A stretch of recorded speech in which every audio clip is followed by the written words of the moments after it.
자, 오늘은 감사하며 행복한 이유라는 말씀의 제목으로 시편 50편 22절에서 23절 데살로니가전서 5장 18절 말씀을 통해서 은혜 나누기를 원합니다. 자, 감사하는 삶은 긍정적이며 사람에게 행복을 가져다 줍니다. 성경은 감사하는 자에게 번성의 축복이 있다고 약속했습니다. 예레미야 30장 19절 봅니다. 시작. 그러면 그들로부터 감사의 노래가 터져나오고 기쁨의 목소리가 퍼져나올 것이다. 내가 그들을 번창하게 할 것이다. 할렐루야. 저 옆에 앞에 온풍기 좀 꺼주세요. 자, 감사할 때 이렇게 하나님이 번창을 약속하셨습니다.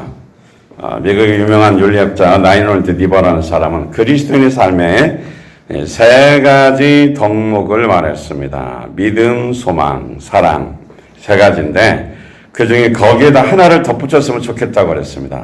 감사라는 것이었습니다. 믿음, 소망, 사랑 그 다음에 무엇을 하나 더 붙였으면 좋겠다고요? 감사. 그리스도인의 삶의 그 특징이 있다면 바로 그것이 감사죠. 감사. 감사라는 말은 성경이 여러 번 나오는데 구약에 127번, 신약에 57번 정도 나옵니다.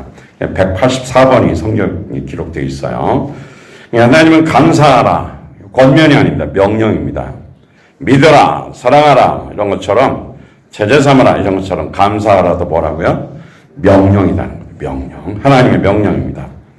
그래서 어떤 경우에도 감사를 잃어버리지 않는 것이 하나님의 사람들의 특징인 것입니다.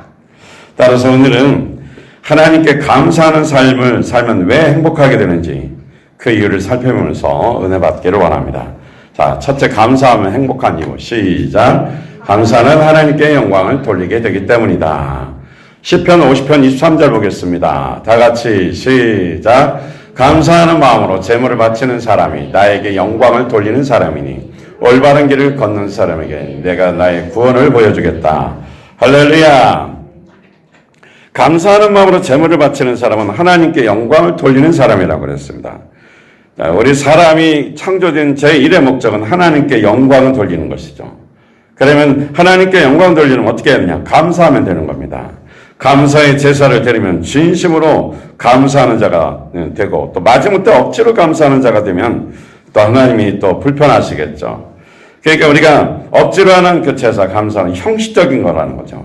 모양만 갖추고 마음이 없는 제사입니다. 몸은 제사하지만 생각은 엉뚱한 곳에 가 있기 때문에 하나님 기뻐하지 않습니다. 물질의 양은 어쩌면 채워드릴 수 있지만 물질의 정성이 빠진 것입니다. 감사로 제물을 바친다라는 것은 희생할 동물을 죽여서 끌고 오는 그 외형적인 그 행위뿐만이 아니라 하나님께 대한 감사의 희생을 드리는 제사인 것입니다. 그래서 감사가 없는 희생제사, 이 희생제사는 동물의 죽음이 뭐요? 제물을 드리는 동물의 죽음이 헛되다는 것이죠. 자, 이것이 하나님께 진정으로 원하시는, 그러니까 마음과 그 희생제물을 온전히 하나님께 감사함으로 드릴 때 이것이 진정으로 드리는 하나님께 드리는 감사제사라 이 말씀이죠. 또 감사함으로 드리는 제사라는 단어를 70인역이라고 있습니다. 그 성경에 보면 찬양의 제사로 번역되었어요. 감사함으로 드리는 제사는 결국 찬양의 제사입니다. 하나님이 원하시는 참 예배, 진정한 그 제사는 찬양입니다. 찬양하는 만큼 하나님께 감사하고 하나님을 기쁘시게 할 수 없는 것입니다. 찬양이 살아있는 곳에 개인이든 가정이든 교회든 하나님께서 계시고 하나님이 기뻐하시죠. 찬양이 살아있는 그곳에 감사가 넘칩니다. 찬양이 살아있으면 그곳이 어디든지 하나님을 영화롭게 하는 것입니다. 하나님을 찬양하는 사람, 또 하나님을 찬양할 때는 원망이나 그 찬송과 가사에 원망이나 불평이 없죠. 감사가 있고 기쁨이 있고 영광이 있을 뿐입니다. 감사는 하나님께 영광이 됩니다. 감사는 하나님을 영화롭게 한다는 것이죠. 시편 22편 3절 보니까 이스라엘의 찬송 중에 계시는 주여 그랬습니다. 시편 기자의 고백이죠. 하나님이 어디에 거하신다고요? 찬송 중에, 찬양하는 중에 거하신다는 거죠. 찬송하는 자를 축복합니다. 가만히 보니까 우리 교회는 이름만 불러도 하나님이 거하시네, 그죠? 찬송교회니까. 네. 그래서 찬송은 주님이 거하시는 것이고 찬송 중에 하나님이 거기에 거하신단 말이죠. 어느 곳이든지. 그래서 우리가 찬송하면 주님이 문을 열고 맞이하시고 찾아오신다는 거죠. 찬양이 있는 곳에 하나님 계시고 하나님이 우리를 만나시는 그런 장소가 되는 것입니다. 시편 69편 30절로 31절 보겠습니다.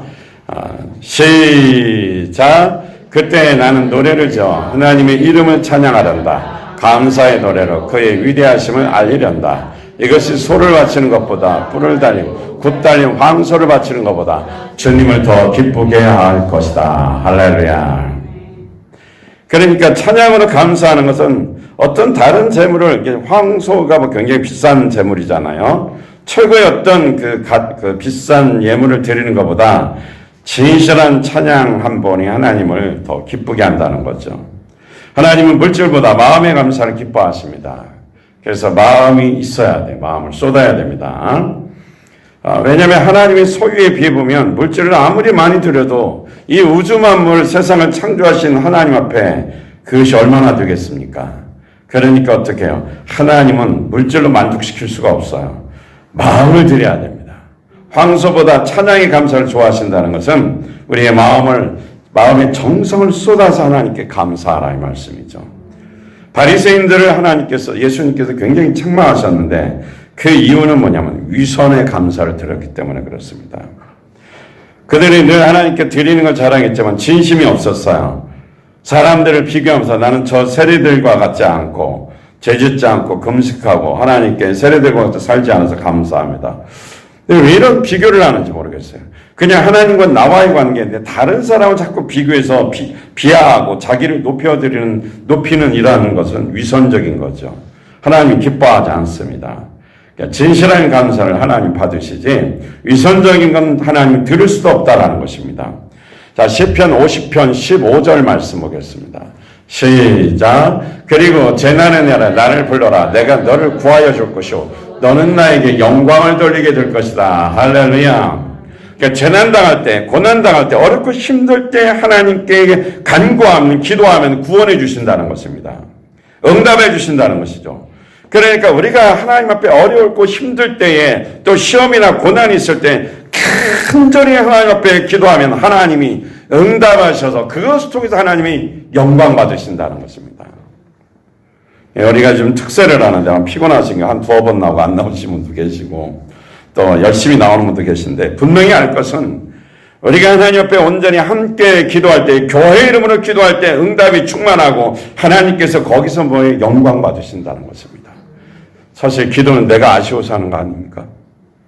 내가 필요해서 하는 거고 내가 아쉬워서 하는 거예요. 그런데 하나님이 내가 필요하고 내가 아쉬워서 기도하는데 응답 주실 뿐만 아니라 하나님이 모두 받으신다고요? 이거 얼마나 거저받깁니까? 얼마나 좋은 거예요. 그런데 이걸 무시하는 거는 하나님을 무시하는 거예요. 교만한 겁니다. 나는 무시로 기도한다고 거짓말하고 있네.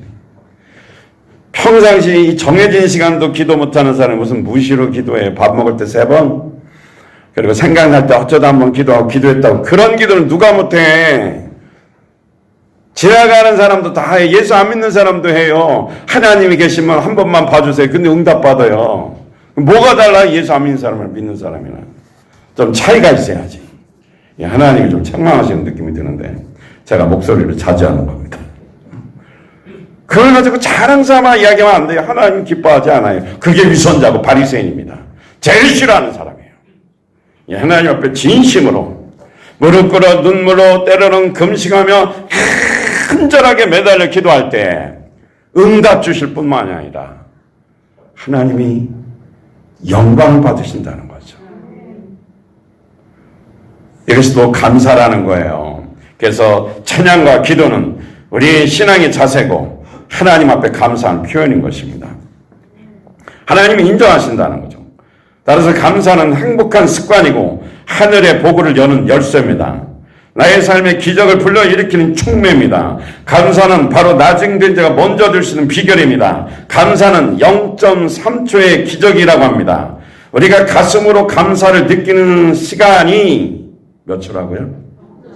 네, 0.3초에 불평을 할 것이냐 감사를 할 것이냐 결정되는 거예요. 그런데 여러분 중에 어떤 분들은 0.3초를 불평하는 시간을 그 불평하는 시간으로 만들어서 불평하는 생각을 해가지고 생각은 0.3초인데 불평은 1시간하고 자빠지신 분도 계신 것 같아요. 그러면 안 되죠. 감사를 매 0.3초를 순간 투자라는 겁니다. 감사의 생각과 감사의 언어, 감사의 행동을 하라 이 말씀이죠. 그러면 감사의 결과로 마음의 평강과 기쁨이 더하는 축복이 임하는 것입니다. 그리고 주변에 더 좋은 사람들을 많이 붙여주시는 것입니다. 따라서 합니다. 감사하자. 이 생각 속에서 감사가 나와야 돼요. 어려운 일이 생길 때 자꾸 의도적으로 감사하는 마음을 가지시길 바랍니다. 그래서 감사 즐거운 마음으로 해야 되죠. 그러면 감사하면 축복이 온다라는 것입니다. 그러므로 우리는 하나님께 감사를 드림으로 놀라운 은혜와 축복의 기적이 날마다 어떻게 해요? 형통하게 일어나게 된다는 것입니다. 감사하는 마음과 삶은 이렇게 큰 능력을 체험하며 날마다 하나님께 영광을 돌리는 삶의 기초가 되는 것입니다. 사랑하는 찬송 교회 여러분, 우리 모두 매일매일 감사로 하나님께 영광을 돌리며 살아가시기를 주님의 이름으로 축원드립니다. 할렐루야. 자, 두 번째, 감사하면 행복한 이유. 시작. 감사는 하나님의 뜻이기 때문입니다. 데살로니가전서 5장 18절 말씀. 시작. 모든 일에 감사하십시오. 이것이 그리스도 예수 안에서 여러분에게 바라시는 하나님의 뜻입니다. 할렐루야. 감사는 하나님의 무엇이다? 뜻이다 이 말씀이에요. 이건 거역할 수 없는 거예요. 그러니까 여러분의 입술에서 늘 불평하고 짜증내는 것은 하나님의 명령에 대단한 명령을 불순종하는 겁니다. 하나님 분명히 말했어요. 감사하라. 이건 하나님의 뜻이다. 정확하게 말씀하셨어요. 아주 타이밍이 기가 막혀서 하나님의 뜻이에요. 재치기도. 감사는 하나님의 뜻입니다. 그런데 우리는 감사하지 못하는 것에 대해서 하나님의 뜻이라는 생각을 별로 안 합니다.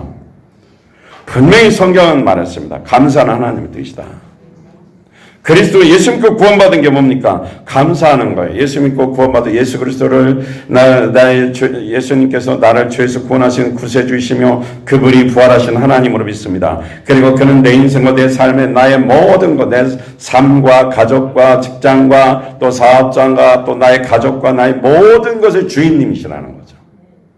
그러면 주인이신 그분께 우리는 순종하고 주인이신 하나님의 명령하면 들어야 됩니다.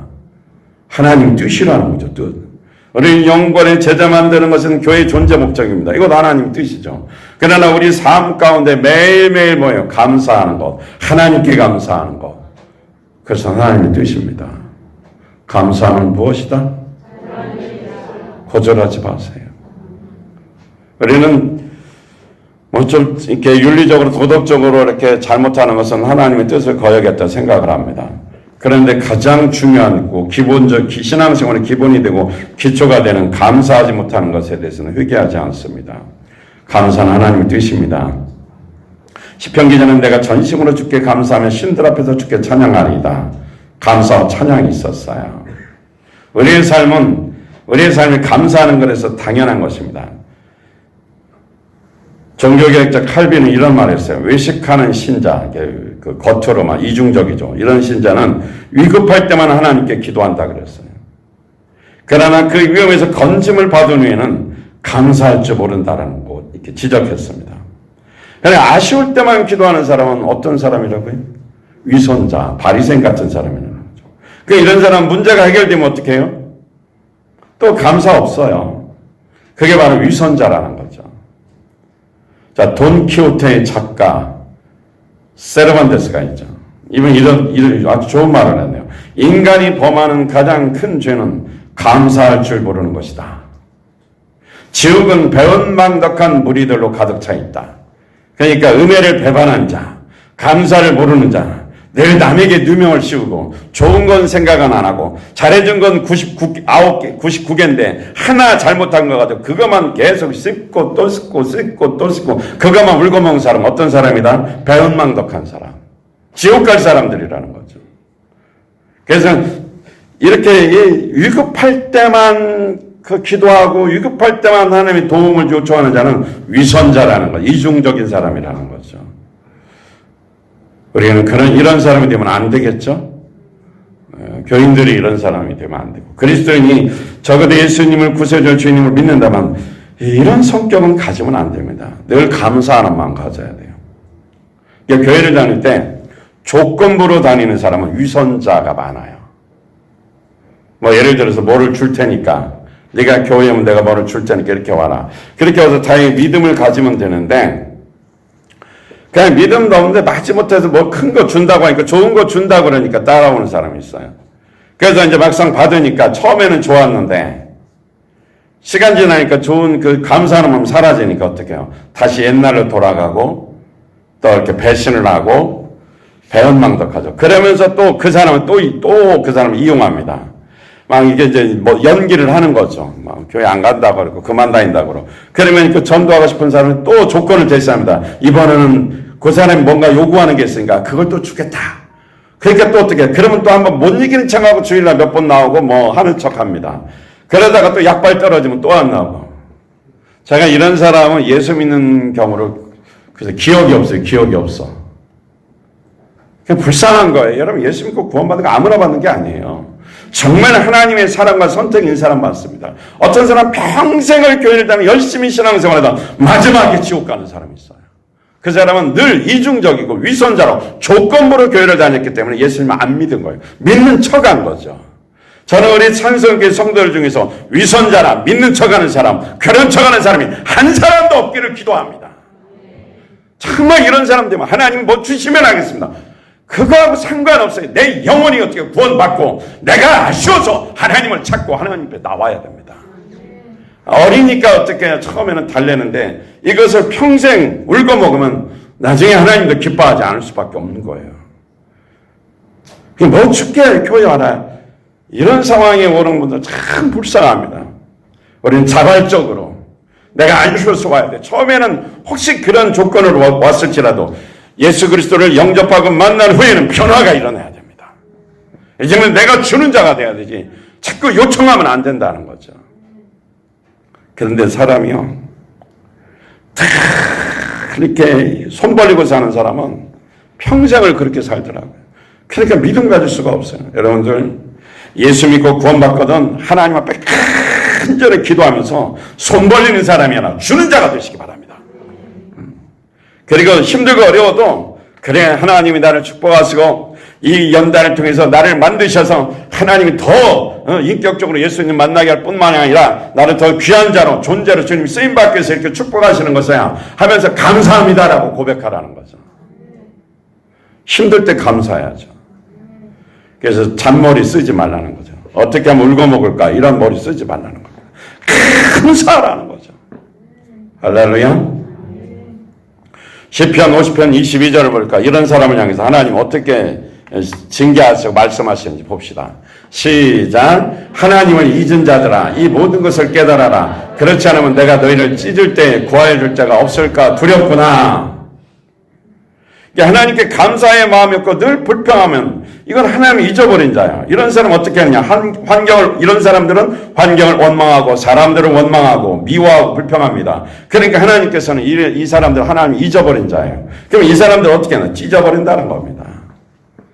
감사가 없고 불평만 하고 하나님을 잊어버리면 어떻게 한다고요? 찢어버리는데 이 찢어버린다는 원어적인 의미는 이겁니다.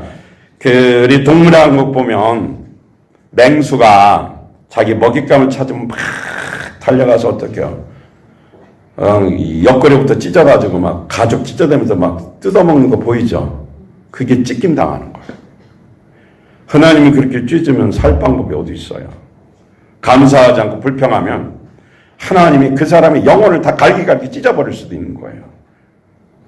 근데 회개할 때를 기다리다가 안 하면 그렇게 된다는 거죠. 무조건 처음부터 그런 것이 아닙니다. 내가 진심으로 감사하면, 내가 진심으로 잘못했다고 뉘우치면, 자꾸 이렇게 교만하고 감사하는 사람 남의 탓을 해요. 자기가 무슨 잘못했는지는 하나도 몰라요.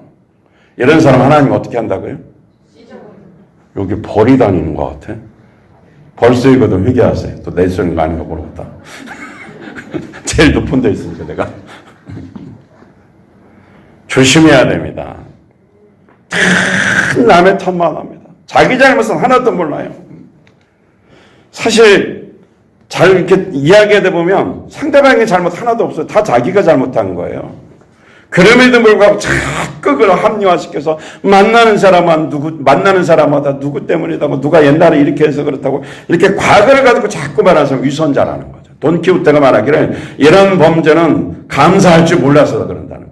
내가 이렇게 이런 분 만나서 내가 인간이 이렇게 되었고, 이렇게 어떻게 공부할 수 있고, 이렇게 감사할 수 있고, 이렇게 자라날 수 있고, 이렇게 성장할 수 있고, 이렇게 하나님께서 우리를 인도해 주셔서 이러한 좋은 직장으로 갈 수 있고, 또 이렇게 해서 좋은 사람 만날 수 있고, 이게 얼마나 좋은 겁니까?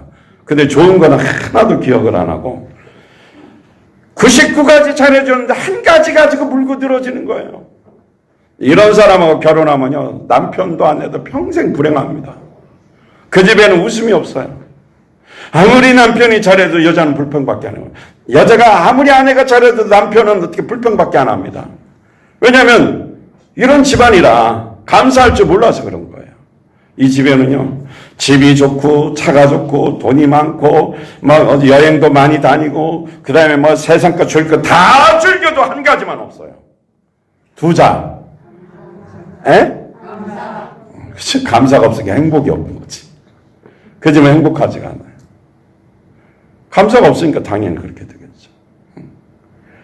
이 세상 걸 다 가져도 감사가 없단 말이에요. 그러면 행복함이 없다라는 거죠. 입을 거 먹을 거 별로 부족해도 감사가 넘치고 행복하다면 그게 부자예요. 저는 우리 성도들이 돈 때문에 불행하다는 생각을 안 했으면 좋겠어요. 돈은 있다가도 없다가도 있습니다. 오늘 새벽에도 예화가 나오잖아요. 어느 집은 엄청 부자예요. 비싼 골동품, 수입품 엄청 많아요. 괜히 어린애가 태어났는데 3살 때부터 어떻게 해요? 골동품이 비싼지 안 비싼지 3살짜리가 뭐하나. 그러니 둘러엎어서 어떻게 할까요? 고려 도자기. 우리나라 같으면 어떻게 해요? 깨 부셔버리니까 그냥 그 아버지가 성질을 하니까 3살짜리 귀싸대기를 때려버리고 막 조심하지, 이 비싼 걸 이게 몇 천만 원대는 이걸 깼다고 막 애를 반 죽여놓네. 그러니 이 아이의 가슴에 상처가 있으니까 아버지의 관계가 갈라져요. 그러니까 사랑받고 싶은데 사랑받지 못하고 결국 그 결과적으로 반항하게 되고 집을 어떻게 가출하게 되고, 그리고 아버지하고는 될 수 있으면 안 만나려고 그러고, 엄마하고도 방관자니까 엄마하고도 안 만나려고 그러고, 그리고 내가 너를 안 낳고 싶었는데 실수해서 낳았다고 그러고, 그렇지 않으면 너 같은 거 안 생겨가지고 내 마음대로 살 텐데, 그날 밤에 광란의 밤에 실수해가지고 너를 태어났는데 참 죽지 못해 사는데 태어나가지고 집에 비싼 거 다 보시냐고 알을 두들겨 패는 거예요. 그러니 얼마나 그 아이가 상처받고 불행하겠습니까? 그러니 남자 관계, 여자 관계 얼마나 복잡하겠어요. 그냥 사랑을 간구하려면 쫓아다니는 거예요. 지저분하게 사는 거죠. 그러면서 남의 탓한다 이거죠. 제발 이런 사람이 없기를 바라겠습니다. 속에서 막 겉으로는 아는데 속에서 보던 뱀새끼 울굴거리도 우글우글거리면서 그러고 살고 있다고. 그러면서 자꾸 자기 죄를 갖다 남한테 뒤집어 씌우는 거예요. 왜 불평하는 줄 압니까? 자기 속에 죄를 회개하지 않아서 그래요. 진짜 회개하고 깨끗하면요, 불평 안 나와요. 감사가 나와요. 감사가 없고 벌써 얼굴 보면 눈두덩이 위에다가 불펑 써 있어. 그 사람들은 담배 불만 피면 그냥 불펑하고 터지는 거야. 불평이 많은 사람은 항상 혈기가 있어가지고 누가 나한테 서운한 말 한마디만 해라, 그 순간에 펑 터지면 교회 안 다녀! 안 다니면 너 죽을 거지 뭐 누구 손해요. 교회만 여기뿐이냐? 가봐라, 그 우리 교회뿐이지. 그게 교만이에요. 하나님은 배은망덕한 걸 쉽게 돌아오지 못해요. 늘 성실하고 진실해야 되고, 신앙인이면 의리도 있어야 되는 것입니다. 그러니까 감사하지 못하는 것을 대수롭게 여기지 말라는 거죠. 이러한 행동은 하나님이 잊어버리고 찢어버린다는 것입니다. 비참한 생활을 하게 된다는 것입니다. 우리 혹시라도 오늘 말씀이 찔리거든 기분 나빠하지 말고 회개합시다. 무슨 회개? 감사하라 이거야. 나는 당신을 만나서 감사합니다. 목사님을 만나서 감사합니다. 사모님을 만나서 감사합니다. 목자님을 만나서 감사합니다. 집사님을 만나서 감사합니다. 우리 형제님을 만나서 감사합니다. 우리 자매님을 만나서 감사합니다. 마음에 안 들어도 무조건 감사하세요. 그러면 상대방 거꾸로 생각하면 지는 마음에 들까? 피차 일반이요 그런다고. 감사해야 돼, 감사. 아셨죠? 진짜 못마땅한 사람들 있어요. 이렇게 보면 영적으로도. 그래도 그런 생각 버리고 그 존재 자체를 귀히 여기란 말이에요. 하나님의 형상이잖아요. 하나님의 작품이잖아요. 조금 모자라도 하나님의 작품이 언제나 갈고 닦아지면 좋아지겠죠. 그걸 기대하는 것이 뭐예요? 경려고 사랑이고 믿음입니다. 할렐루야. 저기도 사과가 있고 뭐 호박도 있고 뭐 다 있는데 호박이 다 똑같은 호박이 아니잖아요. 예쁜 호박도 있고 못생긴 호박도 있고. 그러나 질은 똑같아. 호박이에요. 사람이 좀 못나고 잘나고 해봤자 그 사람의 영혼은 하나님의 것이에요. 그 본질은 구원받을 사람이에요. 그는 사랑받을 존재예요. 하나님이 귀중하게 여기는 존재라는 것입니다. 인간은 외형적으로 자꾸 판단하고 따지지 말라는 거죠. 이런 사람들 있죠. 옛날에 학교 다닐 때는 좀 찌질이었는데 자기보다 지금 사업도 잘하지, 돈도 잘 벌지, 막 세상에서도 뉴스 타지. 그러니까 기가 막힌 걸 저 병신 같은 게 모자라는 게 말이야. 옛날에 그러면 그거만 울고 먹고 그럼 너는 뭐냐? 그러니까 외형적으로 판단하면 안 돼요. 사람들은 어린 시절, 중고등학교 시절, 대학 시절 젊을 때만 생각해요. 사람은 발전됩니다. 끊임없이 공부하고 연구하고 또 시련을 당할 때 잘 극복해내면 나이가 먹을수록 그 사람이 어떻게 하나님의 사람으로 바꿔줘요. 이것이 중요한 거예요. 옛날에 제 젊은 시절에 이런 친구가 있었어요. 이 친구가 서울 그 스카이 이렇게 세 군데 중에 하나 다녔는데 다니다가 말았어요. 그러다가 이제 대전으로 왔어요. 대전. 뭐 제가 다니는 학교가 서울대는 아니니까요. 그렇게 와서 전보다 보니까 우스운 거예요. 그 친구는 이게 처음에 이제 영어도 어느 정도 잘했어요. 다 무시하는 거예요. 전부 다. 아유, 멍청, 뭐 공부도 못하고 뭐 어쩌고 저쩌고 늘 불평하고 비평하고 우습게 여기더라고요. 그런데 이제 그 중에 보면 친구 하나들은 유학을 꿈꾸는 친구들이 있었어요. 이 친구들은 계속 아주 그냥 토플 책을 손에다 들고 살아요. 내가 영어 공부하고 막 말하려고 그러고 기본부터 시작해서 계속 공부하는 거예요. 이 친구는 4년 후에 보니까 유학을 갔고, 이 친구는 계속 사람들 모자라다 그러고 막 자기 뭐 전교 1, 2등 뭐, 그리고 뭐 전국에서 알아준 학교들, 이것만 가지고 있었던 친구는 공부를 별로 안 하더라고요. 그리고 뭐 하여튼, 그리고 그렇게 살더니 내가 볼 때는 지금도 그렇게 좋지는 않아요. 근데 그렇게 했던 친구들은 보니까 세계적으로 아주 유명한 대학 교수도 되고 뭐 세계적으로 쓰임 받고 있어요. 그렇게 현재를 보면 안 돼요. 과거를 봐도 안 되고 사람은 자꾸 발전됩니다. 끊임없이 공부하고 또 기도하고 말씀을 공부하고 준비하고 이러면은 또 인격적으로 하나님이 만들어주실 때 순종하면 사람 만들어지는 거예요. 저를 만약에 누군가가 초등학교 때 만났다면 여러분이 저를 목사로 생각해 볼 사람은 한 사람도 없을 것입니다. 또 젊었을 때를 생각했을지라도 저분이 무슨 목사를 하겠나 부흥사를 하겠나 이런 생각을 할 수도 있습니다. 그런데 하나님을 저는 끊임없이 어쨌든 간 제가 부족하지만 노력하고 연구하고 또 기도하고 또 하나님 시키는 대로 하려고 노력했습니다. 그러다 보니까 자꾸 만들어져요. 마음이 힘들 때도 엄청나게 많았어요. 그래서 저희 교회 세 가지 제가 항상 인내의 세 가지 단계가 있다라고 여러분들에게 늘 말씀하는데 그건 피할 수가 없는 거예요. 첫째, 참는다. 참아라. 두 번째, 견뎌라. 세 번째, 그러면 버틸 때는 예수님 생각 안 나요. 너무 힘든데 무슨 예수님 생각이 나요. 근데 자리 지키면서 버티니까 그때 주님의 임재가 있고 거기서 새로워지는 겁니다. 여러분 이 과정이 다 있어요. 영혼권의 제자 만드는 사역이 쉬운 게 아닙니다. 전도하려고 그러면 좀 될 만하면 또 한쪽이 도망가려고 그러고 그냥 자존심 상하게 만들고 내가 저한테 투자한 게 얼마인데 그냥 순간에 배운 만큼 배신하고 배운 만큼 하기는 그냥 밥 먹는 것처럼 해요.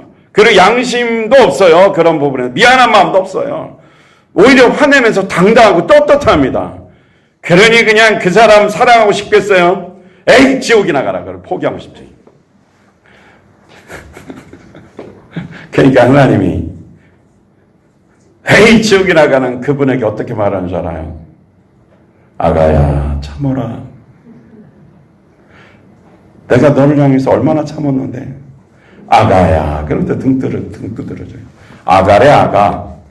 그 말을 위로받고 사시기 바랍니다. 아직은 애긴 거죠. 그 순간에 역반응이 나오는 거 보니까 참지 못하고 견디지 못하고 순간에 막 이게 속에서 분노가 나오니까 다 포기하고 싶은 거예요. 그러니까 주님 말씀하시기를 아가야, 괜찮다. 내가 너 이해하니까 좀만 참아라, 아가야. 날 위로해주고 있어. 아기 여러분, 은혜 많이 받으시기 바랍니다.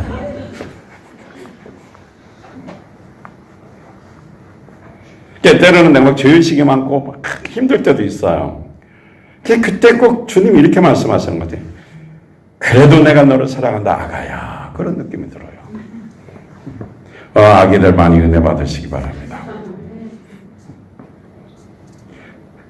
다른 설교에 은혜 하나도 못 받아. 아가야. 그러니까 두 눈에 눈물이 펑 쏟아지네. 이런. 그냥 진짜 아가야.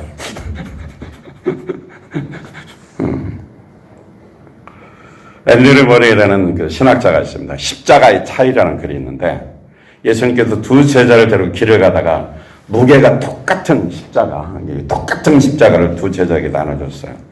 그리고 다른 길 그 목적지 끝에 예수님께서 기다리면서 그 십자가를 메고 오라고 그랬습니다.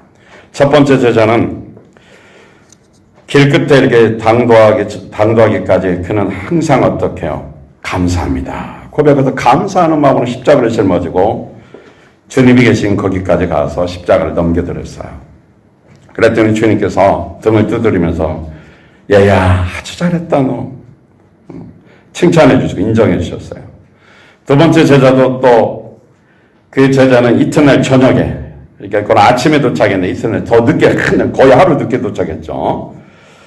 십자가를 주님 발밑에 그냥 내 패대기 치면서 주님이 이런 법이 어디 있습니까? 삿대질하면 따지는 거죠. 왜 쟤한테는 가벼운 십자가 주고 나한테는 무거운 거 줬습니까? 제가 이렇게 늦게 온 것도 이렇게 주님께서 나한테만 무거운 십자가 줬기 때문에 내가 너무 힘들어서 이렇게 늦게 왔다고 주님 앞에 어떻게 따졌어요.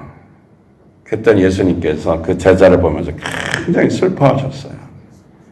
십자가는 둘 다 무게가 똑같으니라. 똑같은 거 줬으니까요. 근데 자기가 생각하기에 저 사람은 가벼운 거 줬다고 생각했다는 거죠. 그리고 줄곧 오르면서 왜 저 사람한테는 가벼운 십자가를 주고 나한테는 이렇게 무거운 십자가를 주고 계속 불평을 늘어놓는 것입니다. 그러니까 십자가가 무거운 것은 똑같은데 무거운 것은 너의 불평에 달려있다. 내가 불평할 때마다 십자가는 더 무거워졌던 것이다. 힘들지 않고 십자가를 질 수 있었는데 네가 불평할 때마다 십자가의 무게가 더해졌다는 것입니다. 감사하셔야 돼요. 십자가는 내 힘으로 지는 것이 아니라 하나님의 능력으로 짊어지는 것입니다. 감사와 기쁨의 마음으로 십자가를 짊어지면 짐이 가볍고 행복하게 십자가의 사역을 감당하는 것입니다. 그러면 마음에 감사와 찬양과 기도가 넘쳐나게 되어 있습니다. 골로새서 3장 17절 말씀 보겠습니다. 시작. 그리고 말이든 행동이든 무엇을 하든지 모든 것을 주 예수 이름으로 하고 그분에게서 힘을 얻어서 하나님 아버지께 감사를 드리십시오.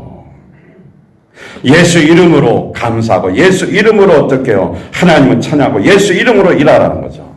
고대 근동지방에서는 그 사람의 이름을 가르쳐주지 않았다고 합니다. 왜냐하면 이름을 가르쳐준다는 것은 그 사람을 믿을 수 있다는 거예요. 자기 이름을 함부로 사용하면 안 되기 때문에 도용하는 일이 가끔 발생해서 믿지 않는 사람에게는 신뢰 관계가 형성되지 않으면 이름을 빌려주지 않았답니다. 이름을 쓰라고 말하지 않았다고 합니다. 예수님께서 내 이름을 사용하라고 했어요. 예수 이름으로 기도하라. 예수 이름으로 구하라. 예수 이름으로 악한 영을 물리쳐라. 예수 이름을 마음껏 사용하라고 주셨습니다. 우리를 신뢰하기 때문에 주신 거예요. 예수 이름으로 기도할 때 응답이 있다고 그랬습니다. 예수 이름으로 말이나 행동이나 모든 일에 감사하는 자가 되시기를 주의 이름으로 축복합니다. 감사는 하나님의 뜻입니다. 그리고 세 번째, 감사하면 행복한 이유는 뭡니까? 시작. 범사에 감사할 수 있기 때문입니다. 데살로니가전서 5장 18절 시작. 모든 일에 감사하십시오. 이것이 그리스도 예수 안에서 여러분에게 바라시는 하나님의 뜻입니다. 이 땅에 우리는 공술에 공수가 나와서 빈손으로라도 빈손으로 가요. 그렇기 때문에 선한 목적도 없이 부자가 되려가면 나중에 인생이 허무해집니다. 돈을 사랑하면 일만하게 뿌리라고 그랬어요. 근심 걱정이 커집니다. 우리에게 주신 하나님의 비전도 감사하는 삶이 없으면 만족감이 없고 기쁨이 없습니다. 내 인생의 꿈과 비전을 이루려고 하면 인생이 행복한 것이 아니라 불행하고 허망하게 되는 것입니다. 생각과 시각을 0.3초 안에 바꾸면 불평거리가 감사가 되는 것입니다. 도저히 감사할 수 없는 상황이 있어도 감사하는 삶이 바로 우리 그리스도인에게 주어진 축복인 것입니다. 감사할 때 진정한 축복과 행복을 얻게 되는 거죠. 현대인들의 행복지수가 뚝 떨어졌다고 합니다. 그 이유는 뭐냐면 감사의 삶이 부족하기 때문이라는 거죠. 감사를 찾아야 행복이 옵니다. 왜 100가지 잘해주니까 99가지 잘해줬는데 왜 한 가지만 가지고 계속 불평하냐는 거죠. 감사한 게 퍼센테이지가 훨씬 더 많은데 현재의 것만 가지고 따지냐는 거죠. 하나님은 내 마음을 보시는 겁니다. 행복의 유무는 감사하느냐 못하느냐 거기에 달렸습니다. 행복의 크기는 소유에 있지 않습니다. 감사의 크기가 있어요. 감사하면 행복해지는 것입니다. 제가 그 북한에서 탈북한 어떤 전도사님의 간증을 들어봤는데 참 눈물이 나더라고요. 북한도 이혼을 하나 봐요. 나는 공산주의 세계는 이혼은 없을 줄 알았는데 거기도 이혼을 하더라고요. 그래서 아이들이 보니까 또 와서 여자가 와가 또 애기 나니까 뭐 전처 아기 또 새로운 그 부인의 애기 막 3명 4명 되니까 뭐 복잡하죠. 또 가난하죠. 먹을 것이 없잖아요. 북한에는. 그러니까 또 있는 집도 또 파나 봐요. 그럼 또 집 팔아서 그거 가지고 먹고 살려고 밖으로 나가고 그거 다 떨어지니까 또 애는 이제 더 이상 먹을 거 없으니까 이제 시장으로 이렇게 나가서 꽃제비 노릇해서 그래서 뭐 발이 동상 걸려서 얼어 죽고 굶어서 죽고 뭐 죽는 사람 어린애고 뭐 사람들이고 뭐 길가에 막 거짓대가 막 수두룩하답니다. 그래서 그래서 북한을 탈출해 중국 갔다가 돈 벌어서 다시 북한 들어가고 갔는데 중국에서 잡혀서 3번씩이나 다시 복성당해서 또 교도소 일하는 데서 또 뭐 2년 살고 또 2년 살고 그러다가 또 중국으로 또 이렇게 또 탈출해서 가고 뭐 그러다가 하여튼 거쳐 그래서 한국으로 이렇게 왔는데 그 인생의 스토리를 들으니까 와 저렇게 비참하게 살 수가 없어. 그러면서 한 가지 감동이 되는 것은 이 중국의 그 변방에서 북한 사역을 하는 선교사들이 있는데 그런 아이들이 오면은 다 안아주고 싸주고 그러면서 그 아이들을 먹여주고 입혀주고 그 아이들을 어떻게 키우는 거죠. 그리고 복음을 심어주고 그러면 거기서 은혜 받으면 이 사람들의 생각은 북한으로 돌아가면 죽는데 다시 돌아간다는 생각을 한다는 거죠. 지옥 같은 곳에 들어가서 내 백성들이 다 굶어 죽고 지옥 간다는 생각이 견딜 수가 없어서 다시 다 돌아간대요. 그런데 그를 키워줬던 사모님인가 첫 번째 계셨는데 이분은 그냥 하루 한 끼 먹고 그냥 2끼를 금식하면서 산답니다. 그분도 그 북한에서 오신 분인데 저국에 있는 백성들을 굶기지 말고 구원시켜달라고 영혼권이 첫 번째고 그 다음에 그 백성을 왜 이렇게 굶들고 힘들게 하냐고 하면서 그들을 살려달라고 한 끼 먹고 2끼 금식하는데 그 전 남자분인데 그분이 하는 말이 사모님의 눈을 보면 빛이 나는데 어린아이같이 순결하다는 거죠. 그래도 기도도 강가에 가서 이렇게 보이는 데서 이렇게 들판에서 하나 봐요. 어느 날 아무도 없는데 다 어디 출장 가고 없는 사이에 그분이 혼자 이렇게 그 밖에 바닷가인가 강변인가 가서 철회하다가 중국 공안한테 잡혀가지고 다시 그 북한으로 끌려갔는데 소식 들은 건 늘 그 사모님이 소원하는 그거였대요. 순교하는 거. 진짜 순교당했다는 거죠. 그래 이제 전사님 남아서 또 어떻게 그 사역을 하면서 북한에서 이 탈북해서 정말 막 거짓 저는 사람 그들을 어떻게 해요. 뭐 우여곡절부터 시장 바닥에 막 돌아다니니까 중국인들을 소매치기 하러 왔는데 보니까 너무 잘해서 소매치기는커녕 전전긍긍하다 어떤 분이 어디 농장에서 1년 일하면 얼마 준다고 하니까 나중에 그 선교사님이 이렇게 통해서 데려와서 거기서 월급도 주면서 말씀도 가르치고 기도시킨 거죠. 그분도 어떻게 매일 어떻게 나가서 그 조국의 구원 복음을 해서 다 기도하더니 또 그분도 잡혀갔어요. 그러면 또 그분도 또 순교를 당한 거죠. 그러니까 오늘날 현재도 우리는 지상천국이에요, 대한민국.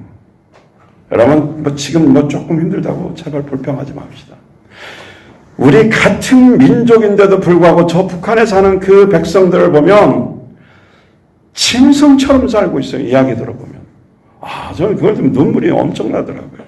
그 복음을 해서 지금도 순교자가 있고, 또 그걸에서 다시 들어가는 자도 있고, 사는 게 막 짐승만도 못하게 사는 사람들이 태반이 넘는가 봐요. 그런 가운데서도 그들은 오히려 뭐를 각오합니까? 순교를 각오하는 거예요. 복음을 위해서 내가 목숨을 바치겠다. 그러니까 기도응답대로 실제로 어떻게 해요? 순교의 제물이 되어서 죽게 되고요. 이런 거 한번 생각해 보십시다. 감사할 조건이 많아요, 안 많아요? 감사하세요.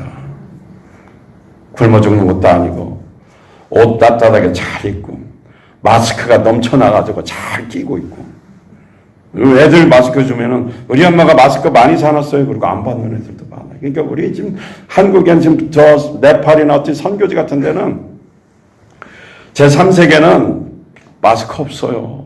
그러니까 지금 네팔이 가장 그 숫자가 좀 확진자가 막 급속하게 늘어나고 있다고 합니다. 그래서 선교사님도 9일날 들어온다고 그러게 건강하게 돌아오십시오. 제가 이렇게 답장했는데 좀 상황이 그래요. 근데 우리는 뭐 빨간 마스크는 없나? 하얀 마스크, 까만 마스크, 점 찍은 마스크, 막 금빛이 찬란하고 뭐 다양해요, 막. 그러니까 뭐 꽃무늬 마스크도 있고 이렇게 좋은 나라 살면서 뭐 정치가 좀 안 좋고 뭐 어쩌고 저쩌고 해도 여러분 굶어 죽습니까? 그런 사람 없잖아요. 뭐 예배 못 드리게 한다고 그게 무슨 저기도 아니잖아요. 그거는 뭐 코로나 때문에 어쩔 수 없는 거고, 그것 때문에 뭐 우리가 신앙생활 못하는 것도 아닌데 그것 때문에 신앙생활을 포기하고 떨어지는 사람, 믿음이 떨어지는 사람도 있더라고. 너무 안타깝죠. 우리 진심으로 뭐예요? 감사해야 돼요. 범사에 내가 조금 힘들어도 감사하십시오. 조금 어려워도 마음에 좀 고난이 있어도 지금도 어떤 사람들은 순교를 각오한단 말이에요. 하나님 제발 순교의 제물이 되게 해주세요. 그렇게 눈물로 민족을 위해서 기도하고 백성들을 기도했는데 인간적으로 볼 때 왜 그렇게 착하고 선하고 복음을 위해서 정말 열심히 예술처럼 사는 사람을 데려가냐 이 말이에요.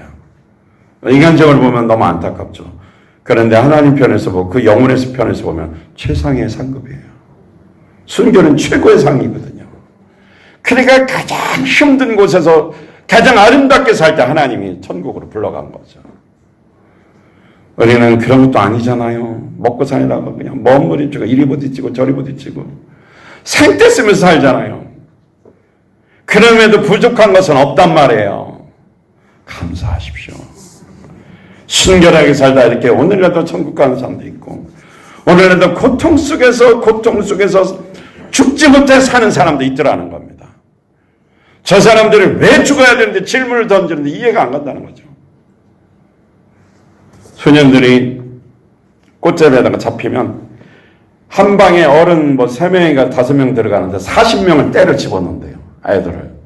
그러면 하루에 6명씩 죽어서 나온대요, 애들이. 그때 질문을 드려요.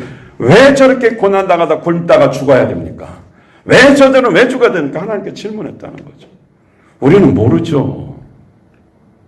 단지 우리가 그렇게 살지 않는 거에 감사할 뿐이고, 그 사람들에 대한 안타까운 마음을 가지고 불쌍히 여기면서 우리가 선교할 기회가 있다면 복음을 전하고 선교하는 것, 이것이 우리가 할 일이죠. 그러니까 현재 우리 삶에 감사하십시오. 집이 없어요? 그래도 천막치고는 살지 않잖아요. 집에 살잖아요. 전세도 내 집이고 사골세도 내 집이고 내가 살면 내 집이에요. 내 이름은 안 돼도 내 집이고 죽으면 어차피 내 이름 아니에요. 어떤 분들이 이렇게 가끔 어떤 목사님들은 우리 집 오면 되게 크대. 이 집이 우리 집이 아니지. 그냥 지금 현재 살고 있는 우리 집이지. 이게 내 소유도 아니고 내 것도 아니고. 이 세상 아무리 큰 집에 살고 작은 집에 살고 전세 살고 뭐 사고서 살더라도 이 세상 떠나면 그건 어차피 내 거 아니에요. 우리 이 땅에서는 주어진 나그네처럼 주어진 십자가의 사명 잘 감당하고 가는 것입니다. 감사하시길 바랍니다. 그래야 긍정적으로 환경이 바꿔져요. 나쁜 일을 만나도 안 좋은 일이 있어도 입에서 바로 나오는 것이 뭐 불평인데 그 순간에 하나님 감사합니다. 아주 습관이 돼서 생각할 틈도 없이 누가 불평하거나 안 좋은 이야기 듣자마자 하나님 감사합니다. 입에서 튀어나오기를 바라겠습니다. 그래야 삶이 바꿔져요. 왜냐하면 이쪽 문 닫히면 저쪽 문 열리는 거고요. 그게 인간의 삶이에요. 미리 어려운 일 오지도 않았는데 그거 미리 걱정하지 말란 말이죠. 저도 보니까 이 교회 살림살이 하는데 막 소방검사가 하는데 그러니까 내년 3월에 있을 일을 업자를 누구를 선택해서 종합검사를 미리 걱정하고 있는 그게 스트레스가 되니까 가만히 생각해 보니까 2월달 3월달이면 아직도 멀었는데 그걸 뭐로 내가 걱정하고 있어요. 그 교인들 중에 누구한테 부탁하면 알아서 다 할 건데 그 되지도 않은 일을 미리 걱정하고 있어요. 그냥 주님 감사합니다. 가장 기도하면 될 거네요. 그래서 선한 사람, 좋은 일, 좋은 사람, 또 책임질 사람 만나게 해주세요. 기도하면 될 것이고. 근데 그걸 걱정하고 있더라니까요. 있지도 않은 일을 걱정할 것도 아니에요. 돈 주면 다 해주는데. 그걸 뭘 걱정하고 있느냐 말이죠. 근데 이게 뭔가 좀 걱정이 되는 게 있긴 있었겠죠. 그러나 닥친 일이 아닌데 뭐하러 걱정하냐는 거죠. 이것이 어쩌면 우리의 모습이라는 거죠. 언제나 감사하는 삶을 살아갑시다. 한 해 동안 보니까 코로나 위기 가운데서도 하나님 우리 교회를 지켜주시고 보호해 주시고 더 좋은 일을 많이 해주셨어요. 그 생각하니까 얼마나 감사한지 몰라요. 나는 우리 성도님들 가정에도 좋은 일이 많을 것이라고 믿습니다. 더 좋은 일이 생길 것입니다. 그렇기 때문에 하나님께 진심으로 감사하고 최상의 감사를 드려야 된다는 말씀입니다. 우리 신명기 16장 10절 말씀 보겠습니다. 시작. 여러분의 하나님 여호와께 영광을 돌리기 위하여 오순절 잔치를 베푸십시오. 여러분의 하나님 여호와께서 여러분의 논밭에 복을 내려주셔서 여러분의 1년 동안 수고하여 거둔 것인 만큼 자진해서 추수감사 예배를 가져다 바치십시오. 자, 세 번역에는 정확하게 추수감사라고 그랬어요. 이것이 오순절이라고 그랬죠. 초막절이라고 그럽니다. 또 17절 하나 보겠습니다. 시작. 저마다 주 당신들의 하나님으로부터 받은 복에 따라서 그 임대로 예물을 가지고 나가야 합니다. 할렐루야. 추수감사 예물 하나님의 명령이죠. 자진해서 자원해서 드리라는 것입니다. 그 힘대로 드리라고 그랬습니다. 어떤 심리학자는 사람의 마음속에 고마움은 곧 잊어버리나 좋지 않은 피해의식은 강하게 기억되는 습성이 있는데 이것을 반역적 기억장애라고 해요. 반역적 반역장애, 그죠? 좋지 않은 그 피해의식의 기억은 계속해서 기억하고 있다는 거죠. 사람에게는 누구에게나 감사하지 않는 좋지 못한 습관이 있다는 것입니다. 이런 나쁜 습관 버리고 감사하라는 거죠. 감사해야 하면서 그냥 감사하지 말고 자원에서 넘치는 감사함을 드리라 이 말씀이죠. 모세는 이스라엘 백성들에게 3대 절기를 지키라고 하나님으로부터 받아서 명령했어요. 6월절, 맥추절, 초막절, 바로 추수감사절입니다. 왜냐하면 감사를 잊지 말라는 거죠. 하나님의 애굽에서 탈출시킨 거, 그리고 또 첫 열매, 그 다음에 어떻게 가을의 추수 열매, 감사절기를 잊지 말라. 그것은 감사하는 마음을 갖고 살라는 거죠. 하나님을 절대로 잊어버리지 말라는 것입니다. 그래서 의식적으로 기억하라고 3대 절기를 철저히 많은 힘을 풍성하게 자원해서 드리면서 감사하라는 것이죠. 고린도후서 9장 7절에 보니까 각각 그 마음에 정한 대로 할 것이고 인색함으로나 억지로 하지 말지니 하나님은 즐겨내는 자를 사랑하시느니라. 할렐루야. 인색하고 억지로 드리면 하나님 기뻐하지 않아요. 드리되 풍성하게 드리되 자원해서 즐거움으로 드릴 때 행복하고 거기에 축복이 임하는 것입니다. 따라서 우리는 작은 일에도 감사하며 만족하며 그리스도 예수 안에서 감사하는 예물과 감사하는 삶을 살아야 됩니다. 이것이 영혼권의 제자 만드는 제자로서의 믿음이 성장하게 되는 길이기 때문에 그렇습니다. 우리 교회가 성경 공부라고 말하지 않고 상 공부라고 그러죠. 왜냐하면 신앙생활에 삶을 가르쳐 주기 때문에 상 공부라고 하는 것입니다. 우리는 그냥 성경을 단순하게 지식적으로 가르치는 것이 아니고 어떻게 살아야 되는가를 가르칩니다. 오늘 말씀도 보면 어떻게 해요? 그 마음에 정한 대로 하되 자원해서 인색함으로나 억지로 하지 말고 즐거운 마음으로 풍성하게 행복하게 드리면 사랑받는다라는 거죠. 그렇게 우리는 실천하자는 것입니다. 예수 그리스도 제자로서 감사하면서 믿음에 굳게 서서 성숙한 뿌리를 내리고 믿음의 사람으로 주님께 예수님과 함께하고 이 구원하신 것에도 감격하면서 범사에 감사하며 살아가는, 그래서 주님 앞에 귀하게 쓰임받는, 또 행복을 가지고 행복을 나눠주는 우리 사랑하는 성도님 되시기를 예수 그리스도의 이름으로 간절히